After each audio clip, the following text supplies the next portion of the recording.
விடிய காலை 4 மணி, யாருமே இல்லாத அந்த சமயத்தில் ஒரு 4-5 பேர் தரையை தோண்டிகிட்டு இருக்காங்க. கொஞ்ச நேரம் அவங்க தோண்ட தோண்ட தோண்ட அவங்க தேடிட்டு இருந்த அந்த பொருள் அவங்க கைக்கு கிடைக்கிது. அந்த பொருளை கிட்டத்தட்ட 140 வருஷத்துக்கு முன்னாடி அந்த இடத்துல புதைச்சி வச்சுருந்தாங்களாமா. அப்படி என்ன பொருள் அப்படின்னு பார்த்தோன்னா ஒரு பாட்டில். அது சரக்கு பாட்டில் கிடையாது. 140 வருஷத்துக்கு முன்னாடி ஒரு விஞ்ஞானி அப்போ இருந்த ஒரு பிரச்சனையை தீர்த்து வைக்கணும் அப்படிங்கிறதுக்காக ஒரு எக்ஸ்பெரிமெண்ட் பண்ணலாம் அப்படின்னு சொல்லிட்டு அந்த மாதிரி ஒரு பாட்டிலை அங்கே புதைச்சி வச்சிருக்காரு. அந்த ஒரு பாட்டில் இல்லை, இன்னும் நிறைய பாட்டில்ஸை புதைச்சி வச்சிருக்காங்க. 140 வருஷம் தானே நடந்திருக்கு இது வரைக்கும். இன்னும் 70 வருஷம் கழிச்சு தான் மிச்சம் இருக்கக்கூடிய பாட்டில்ஸ்லாம் திறந்து அதை வச்சு எக்ஸ்பெரிமெண்ட்ஸ் பண்ண போகிறோம், அது மூலமாக ரிசல்ட்ஸ்லாம் கிடைக்கும் அப்படின்னு அவங்க சொல்கிறாங்க. இப்போ 140 வருஷத்துக்கே நாம் இப்படி ஆச்சரியப்பட்டோம்னா 500 வருஷம் நடக்கக்கூடிய எக்ஸ்பெரிமெண்ட்ஸ்லாம் இங்கே தொடர்ந்து நடந்துகிட்டே தான் இருக்குது. அந்த 500 வருஷம் எக்ஸ்பெரிமெண்ட்லையுமே பாக்டீரியாவை புதுசாக உருவாக்குற எக்ஸ்பெரிமெண்ட் தான் அங்கே பண்ணிட்டு இருக்காங்க. பாக்டீரியாவை புதுசாக உருவாக்குறாங்களா? அதனால மனுஷனுக்கு நல்லதா கெட்டதா? 140 வருஷம் கழிச்சு எடுத்து அந்த பாட்டில் மூலமாக என்ன கண்டுபிடிச்சாங்க, 500 வருஷம் எக்ஸ்பெரிமெண்ட் மூலமாக என்ன கண்டுபிடிக்க நினைக்கிறாங்க, இது எல்லாத்தையும் பற்றி தான் இன்னைக்கு நம்ம சேஃப்டி வீடியோவில் பார்க்க போகிறோம்.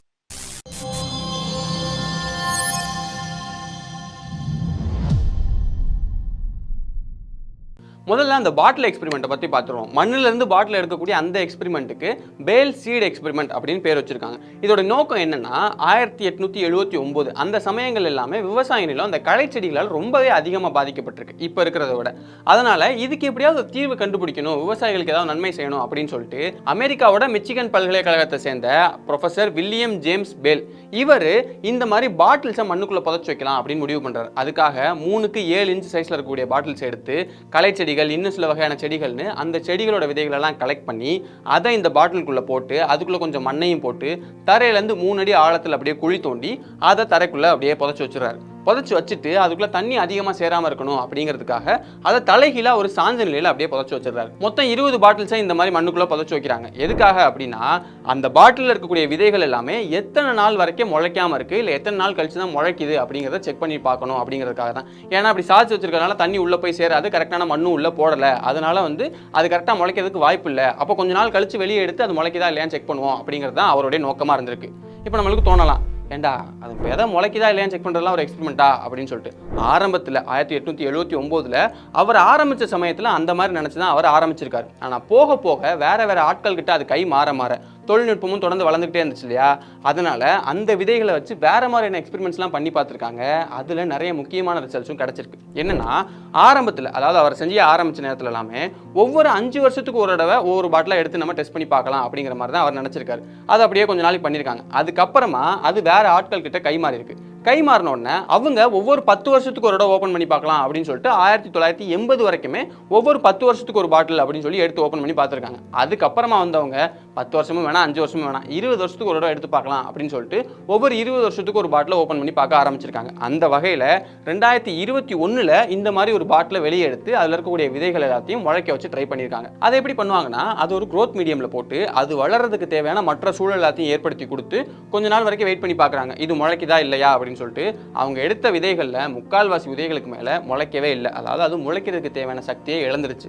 ஆனால் அதில் குறிப்பாக வெர்பாஸ்கம் பிளாக்டீரியா அப்படிங்கிற ஒரு ஸ்பீசிஸ் மட்டும் இந்த சோதனையோட ஆரம்ப கட்டத்திலேருந்து இப்போ வரைக்குமே தொடர்ந்து முளைச்சிக்கிட்டே தான் இருக்குது. அதாவது 2021 ஒரு பேட்ச் எடுத்தாங்க இல்லையா, அந்த பேட்ச்லேருந்து இந்த விதைகள் மட்டும் எந்த பிரச்சனையும் இல்லாமல் முளைச்சிக்கிட்டே தான் இருக்குது. இதில் என்ன சொல்கிறாங்கன்னா 140 வருஷம் ஆனாலும் சரி இந்த வெர்பாஸ்கமுக்கு மட்டும் எந்த பிரச்சனையும் ஏற்படல, அது மட்டும் முளைச்சிக்கிட்டே இருக்குது அப்படிங்கிறத தெரிய வந்திருக்கு. ஒரு ஸ்பீசிஸ் வளர்ந்துருச்சுங்கிறதுனால மற்ற விதைகள்லாம் அப்படியே தூக்கி போட முடியாது இல்லையா, அதனால அதை வச்சு வேற விதமான ஆராய்ச்சி எல்லாம் பண்ணி பார்க்குறாங்க. உதாரணத்துக்கு மால்வியா புசிலா அப்படிங்கிற ஒரு ஸ்பீசிஸ் இருக்கு. அந்த ஸ்பீசிஸ் எடுத்துட்டு வந்து அதை கொஞ்ச நாளைக்கு அப்படியே ரொம்ப குளிரான ஒரு இடத்துல ஸ்டோர் பண்ணி வச்சுட்டு மறுபடியும் அதை வெளியே எடுத்துட்டு வந்து இப்போ அதுக்கு தேவையான சூழலை கொடுத்து வளருதா இல்லையா அப்படின்னு செக் பண்ணி பார்க்குறாங்க.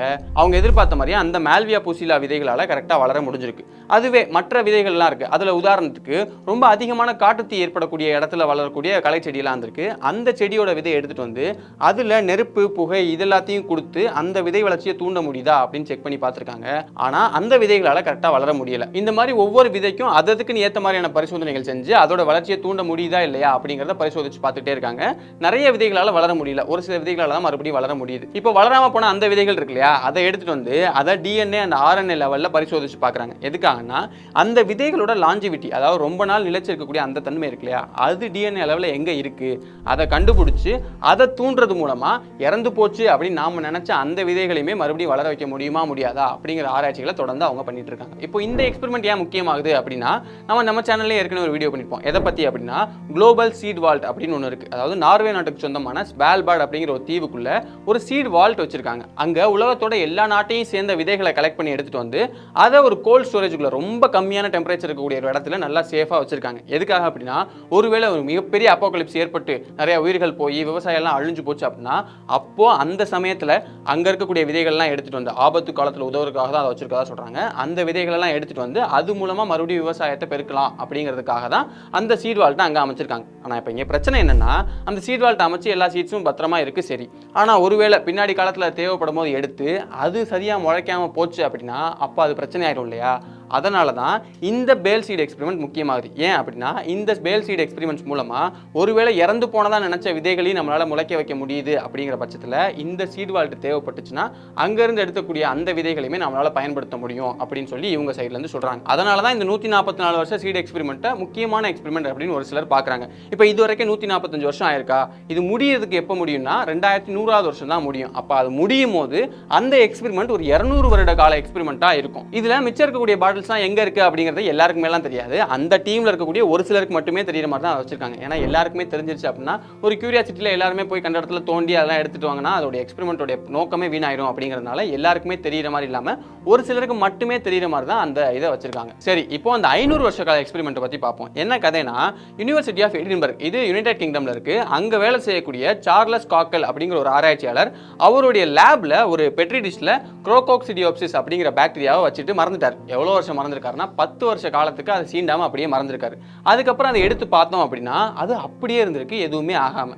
இப்போ ஒரு பாக்டீரியா வெறும் 10 வருஷம் அப்படியே உயிரோட இருக்கிறதுலாம் பெரிய விஷயமே இல்லை. ஏன் அப்படின்னா இப்போ வரைக்கும் பாக்டீரியா வச்சு நிறைய சோதனைகள் நடத்திட்டு இருக்காங்க. என்ன மாதிரியான சோதனைகள்னா பல லட்சம் வருஷங்களுக்கு முன்னாடி வாழ்ந்த பாக்டீரியா வச்சுலாம் சோதனைகள் நடத்திட்டு இருக்காங்க. எப்படின்னா அந்த பாக்டீரியா ஏதாவது ஐஸ் நிறைஞ்ச ஒரு இடத்துக்குள்ள அப்படியே புதஞ்சிருக்கும். அது இல்லைன்னா ஏதோ ஒரு படிமங்கள் கூட இருக்கும். அதை எடுக்கும் போது அந்த பாக்டீரியா இருக்கிறது தெரிஞ்சு அதை வச்சு தொடர்ந்து ஆராய்ச்சி பண்ணிட்டு இருக்காங்க. இப்போ இந்த மாதிரி ரொம்ப ஆக்சிடென்டலாக ஒரு பாக்டீரியாவை எடுக்கிறதுக்கு பதில் நாமளே ஒரு பாக்டீரியாவை இந்த மாதிரி ரொம்ப வருஷ காலத்துக்கு இருக்கிற மாதிரி ஸ்டோர் பண்ணி வச்சோம் அப்படின்னா அதை தேவைப்படுற நேரத்துக்குலாம் நம்ம பயன்படுத்திக்கலாம் இல்லையா அப்படின்னு நினைச்சு அவர் 500 வருஷ காலத்துக்கு நல்லா இருக்கிற மாதிரியான ஒரு பாக்டீரியாவை ரெடி பண்ணலாம் அப்படின்னு சொல்லிட்டு தான் இந்த எக்ஸ்பெரிமெண்ட்டை ஆரம்பிக்கிறாரு. 2014 தான் இதை ஆரம்பிக்கிறாரு. 2514 வரைக்கும் இதை தொடர்ந்து போகணும் அப்படின்னு முடிவு பண்ணி அவர் அதை ஆரம்பிக்கிறார். அதுக்காக அந்த குரோகோக்சிடியோப்சிஸ் பாக்டீரியாவையும் பெசிலஸ் சப்டிலிஸ் அப்படிங்கிற அந்த 2 பாக்டீரியாவும் 800 வயல்ல தனித்தனியா போட்டு அதை பிரிச்சு வைக்கிறாங்க. அதை 2 வகையா ஸ்டோர் பண்ணி வைக்கிறாங்க. எப்படின்னா அதுல பாதியை காத்தே உள்ள போகாத மாதிரியான வயல்ஸ்ல போட்டு வச்சிடறாங்க. மீதிய எந்த கதிர்வீச்சாலையும் பாதிக்கப்பட்டுடக்கூடாது அப்படிங்கிறதுனால லெட்டால அதை நல்லா பூசி வச்சிடறாங்க. இந்த சீட் எக்ஸ்பெரிமெண்ட்ல பண்ண மாதிரியே தான் எப்ப அதை ஓபன் பண்ணி பார்க்கணும் அப்படிங்கிறதுக்கான கால இடைவெளியை நிர்ணயிச்சிடறாங்க. அதன்படி முதல் 25 வருஷத்துக்கு ஒவ்வொரு வருஷமும் அதை ஓபன் பண்ணி பார்க்கலாம் அப்படின்னும் அதுக்கு அடுத்த மிச்ச வருஷங்கள் எல்லாத்துலயுமே ஒவ்வொரு 25 வருஷத்துக்கும் அதை ஓபன் பண்ணி பார்த்தா போதும் அப்படின்னு சொல்லி முடிவு பண்ணி அந்த மாதிரி ரெடி பண்ணிடுறாங்க. 2018 அந்த வயல்ஸ் எல்லாத்தையும் ஓபன் பண்ணி அந்த பாக்டீரியாவை டெஸ்ட் பண்ணி பார்த்திருக்காங்க. அப்படி பார்த்ததுல அந்த பாக்டீரியாவோட அளவுல எந்த விதமான குறைபாடு ஏற்படல, அது அப்படியே தான் இருந்திருக்கு. ஆனா அந்த பாக்டீரியா எல்லாமே ஸ்போர் நிலைக்கு மாறி இருக்கு. அதாவது இப்ப செடிகளுக்கு எப்படி விதையோ அந்த மாதிரி பாக்டீரியாவுக்கு ஸ்போர்ஸ் அந்த ஸ்போர் நிலைக்கு மாறி இருக்கு. எதுக்காக அப்படின்னா அதுக்கு உகந்த ஒரு சூழல் அங்க இல்ல. அப்போ உகந்த சூழல் வர வரைக்கும் அது அந்த ஸ்போர் நிலைக்கு போயிருக்கு.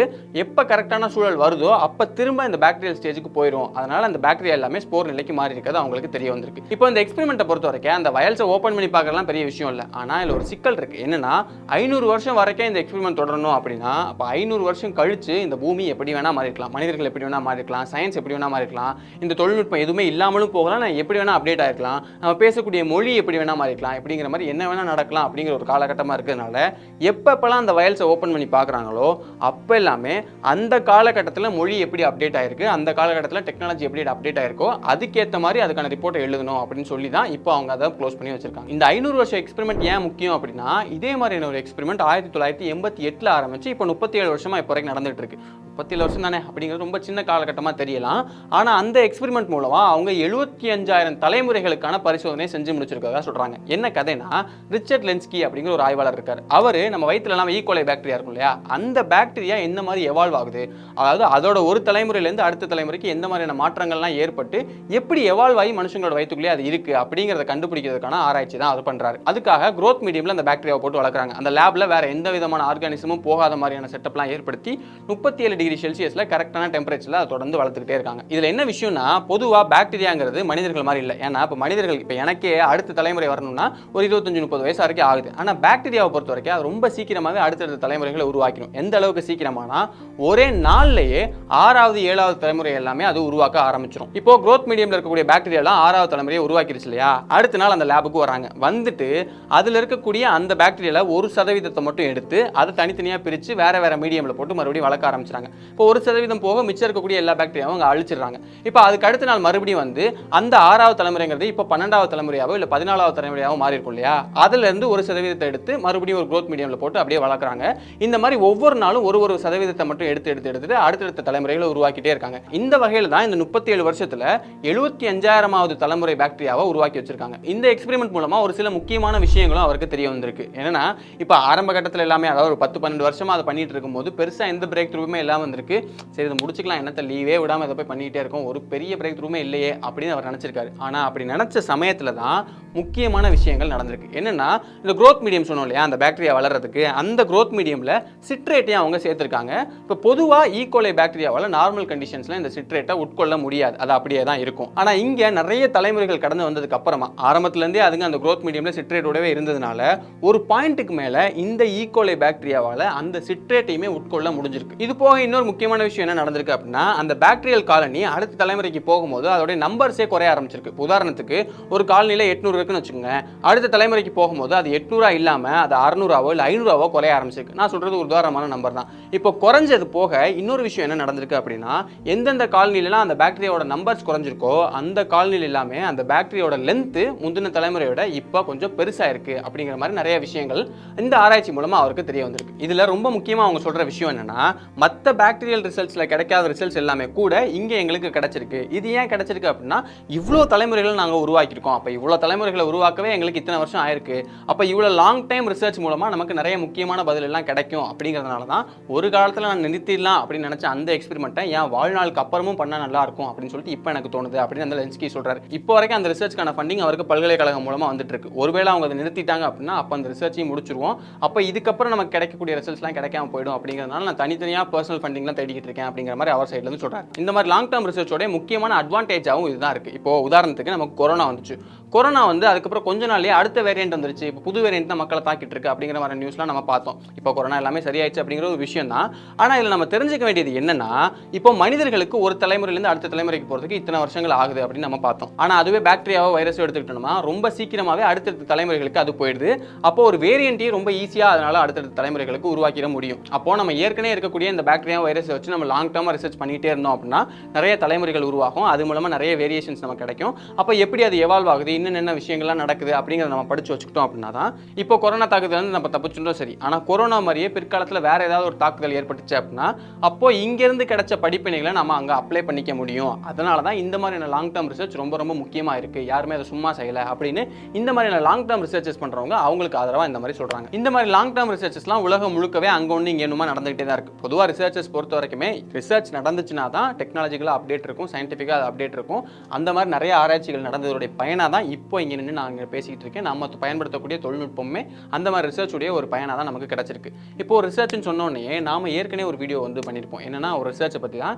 என்ன ரிசர்ச் அப்படின்னு பார்த்தோம்னா, இப்போ நமக்கு பொதுவாக மாத்திரைகள்லாம் நம்ம போடுவோம். அந்த மாத்திரைகளோட பேர்லாம் நமக்கு தெரியுமா, எல்லா மாத்திரையோட பேருமே நமக்கு தெரியுமா அப்படின்னு கேட்டிங்கன்னா கண்டிப்பாக தெரியாது. ஆனால் ஒரு மாத்திரையோட பேர் கண்டிப்பாக எல்லாருக்குமே தெரிஞ்சிருக்கும். வாழ்நாளில் ஒரு முறையாவது கண்டிப்பாக எல்லாருமே அந்த மாத்திரையை போட்டிருப்போம். என்ன மாத்திரை அப்படின்னா அதுதான் பேராசிட்டமால். இந்த பேராசிட்டமாலை வச்சு சமீபத்தில் நடந்த ஒரு ஆராய்ச்சியோட முடிவில் ஒரு அதிர்ச்சிகரமான விஷயம் தெரிய வந்திருக்கு. என்ன அப்படின்னா, பேராசிட்டமால் நம்ம எடுத்துக்கும் போது அது நம்ம லிவரையும் கிட்னியும் பாதிக்கிறதுக்கான வாய்ப்பு அதிகமாக இருக்குது. அது மட்டும் இல்லாமல் உலகம் முழுக்கவே இந்த பேராசிட்டமால் நிறைய பேர் இறந்தும் போயிருக்காங்க அப்படிங்கிற விஷயம் நமக்கு தெரிய வந்திருக்கு. பேராசிட்டமாலால் கிட்னி லிவர்லாம் பாதிக்கப்படுது, நிறைய பேர் இறந்தும் போகிறாங்க அப்படின்னா ஏன் டாக்டர்ஸ் அதை கொடுக்குறாங்க? இன்னைக்கு ரொம்ப சுலபமாக போய் நம்ம மெடிக்கலில் அதை வாங்கிட முடியுமே, அது ஏன் அந்த மாதிரி இருக்குது? இந்த ரிசர்ச் மூலமாக நமக்கு தெரிய வரலாம் என்ன அப்படிங்கிறத பற்றி ரொம்ப டீட்டெயில்டான வீடியோ நம்ம ஏற்கனவே பண்ணியிருக்கோம். அந்த வீடியோ நீங்கள் பார்க்கணும்னு நினச்சிங்கன்னா அதுக்கான கார்டு நான் சைடில் கொடுக்குறேன். இன்னொரு நாள் இன்னொரு வீடியோ சந்திக்கலாம்.